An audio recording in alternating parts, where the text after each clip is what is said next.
இல்ல காட்டுமன்னார் கோயில்ல இவர் ஒருத்தரை சொல்ல, ஏற்கனவே அங்க இருக்கிற சிந்தனை செல்வனை செய்யூருக்கு நகர்த்திய பிறகு, அங்கே யாரை நிறுத்துவதுன்னு கேள்வி வரபோது எழுந்த வாத பிரதிவாதங்களுக்கு தற்காலிக முற்றுப்புள்ளி வைக்க தான் அவர் இந்த ஆயுதத்தை பயன்படுத்தினார்னு ஒரு தகவல் இருக்கு. நானே நிக்கிறேன்ப்பா, அப்ப எல்லாம் ஆஃப் ஆயிடுவான்.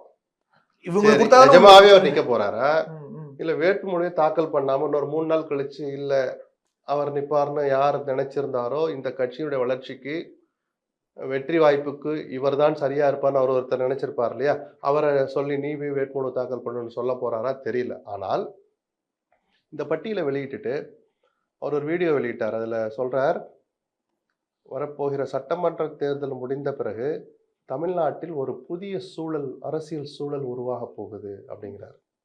அப்படின்னா அது என்ன அர்த்தம்னு நமக்கு முழுசா புரியலன்னா கூட, ஒரு தொங்கு சட்டசபை வரப்போகுது, தனித்து யாரும் ஆட்சி அமைக்க முடியாத சூழல் வருது, அப்ப நானும் இங்க இருந்தா நம்ம கட்சியினுடைய எம்எல்ஏக்களை ஒரு கட்டுக்கோப்பா வச்சிருந்து என்ன நிலைப்பாடு எடுக்கிறேன்னு ஒருமித்து எடுக்கிறதுக்கு நான் இங்க எம்எல்ஏவா இருக்கிறது அவசியம் அப்படின்னு நினைக்கிறாரோ அப்படிதான் சந்தேகப்பட வைக்குது. அப்போ ஹங் அசம்பிளி வரப்போறத என்னை போன்றவர்களை நீங்க சந்தேகப்பட வச்சீங்கன்னா அது ஒட்டுமொத்த திமுக அணிக்கும் பலவீனம் இல்லையா? தேர்தலுக்கு முன்பாகவே அதை நீங்க சொல்ற மாதிரி அர்த்தம் ஆகுது. அது இது அப்படி இப்படின்னு எப்படி பார்த்தாலும் இதுதான் ஹிட்டான ஆஃபர்.